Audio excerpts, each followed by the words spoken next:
This article is the third installment in his special three-part author interview series in honor of Star Wars Reads and last week's release of the landmark Star Wars anthology, From a Certain Point of View. In case you missed them, be sure to read our interviews with Meg Cabot and Nnedi Okorafor.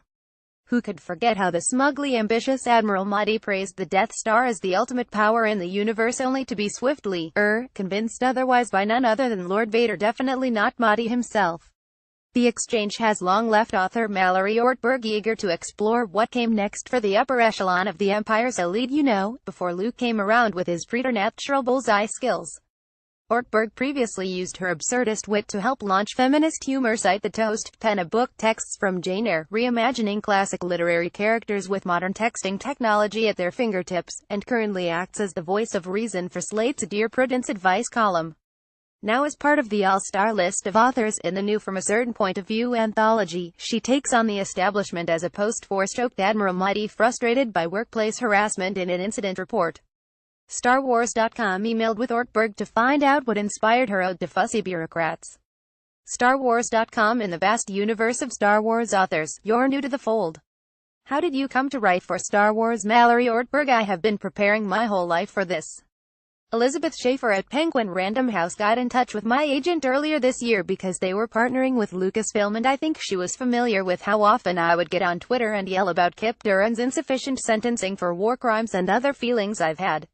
I first got into the Expanded Universe Now Legends novels when I was in 4th or 5th grade, and so I'd been waiting for an email like the one Elizabeth sent me for roughly 19 years. My body was ready. I will write for Star Wars anytime, anywhere. I'm all in. StarWars.com: let's talk more about your own relationship to the saga. How did you first get introduced to Star Wars? What aspects of the films resonated most when you were a kid? Mallory Ortberg: I mean, growing up in the United States, you tend to hear about Star Wars. I probably watched it 20-30 times as a little kid before the remastered trilogy got re-released in '97. I went with my dad and siblings at a movie theater in a mall and just went nuts all over again. I was and am a huge Mark Hamill fan, both because of Luke and for his voice work on Batman the Animated Series in the mid-90s, and I think afterwards I started spending my weekly allowance at Borders on the EU novels. I started with Timothy Zahn's Heir to the Empire trilogy and was hooked from there. Actually, I may have started with Tales from Jabba's Palace, another anthology, now that I'm thinking about it. I just loved the grimy, weird details of Jabba's inner circle, the Bamar monks, Bib Fortuna Salacious Crumb. StarWars.com: when you first became involved in the anthology, what made you decide on Admiral Motti? Mallory Ortberg: it was such a surreal choice to get to make. To see a list of side characters from A New Hope and to get to pick somebody was so thrilling and overwhelming. I narrowed it down to Motti pretty quickly, because I love fussy bureaucrats. Vader, especially in the first film, feels so huge and terrifying and mysterious, and I love the idea of someone who had to work with the guy on a regular basis and is really sick of dealing with him in meetings. StarWars.com: when you sat down to write an incident report, what were your intentions? Mallory Ortberg: oh, man, I think primarily what I wanted to capture was my own capacity to feel horribly wronged and misunderstood and then magnify it to imperial proportions. Just a list of grievances, both petty and significant, and really give free rein to my own worst impulses towards self-justification and self-pity. StarWars.com: Motti is so smug and arrogant on film, and that really comes across here. How much direction were you given for the character, and how much freedom did you have to play around? Mallory Ortberg: a lot of freedom. You definitely get the sense that you know Motti's whole deal from just a few minutes on screen, so it felt really easy to write from his perspective. I didn't want to try to redefine him or offer up an internal monologue that doesn't jibe with what you see on screen. I wanted to capture what we've already seen from him. StarWars.com: who knew bureaucracy could be so entertaining in your mind? What happens after he files this report? Mallory Ortberg: oh, God, he probably dies shortly thereafter. His last act in life was a passive-aggressive attempt to get most of his coworkers written up, and then he dies just as he lived. StarWars.com: I really enjoyed how Motti's entire argument isn't just about being choked, but he's also genuinely furious about Vader's, as you put it, workplace proselytization. Over the years, Star Wars has somewhat moved away from focusing on non-believers who think the Force is some hokey religion, and I love that this brings us back full circle.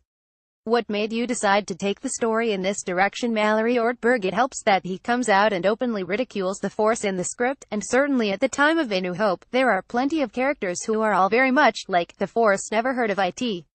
Shut up. And there has been so much great stuff written about the Force and how different people relate to it and what that can look like, that it felt delightful to look at it from the perspective of someone who's like, maybe it's real, maybe it's not, it probably isn't, but either way it has no business in the workplace. Someone who considers themselves to be open-minded and tolerant but is in fact, totally contemptuous. Like, care about the Force all you want, guy, but this isn't the Force Star, it's the Death Star. StarWars.com. I was an avid reader of your now-defunct humor site The Toast, and this story definitely felt like in another time it could have been an entry there. You've also written a book imagining literary characters conversing via text message and currently helm the Slate's Dear Prudence advice column.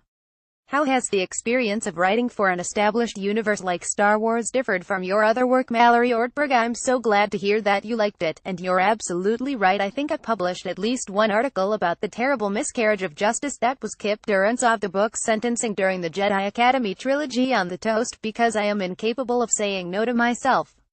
This felt very much of a piece with other writing I've done, just because I really enjoy writing from the perspective of already established characters.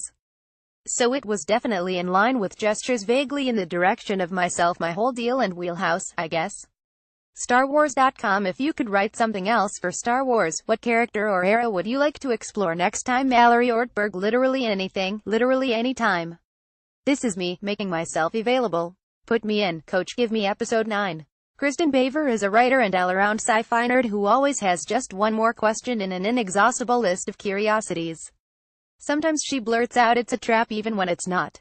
Do you know a fan who's most impressive? Hop on Twitter and tell at Christine Baver all about them. Tags Mallory Ortberg. Star Wars books, Star Wars reads, Star Wars from a certain point of view.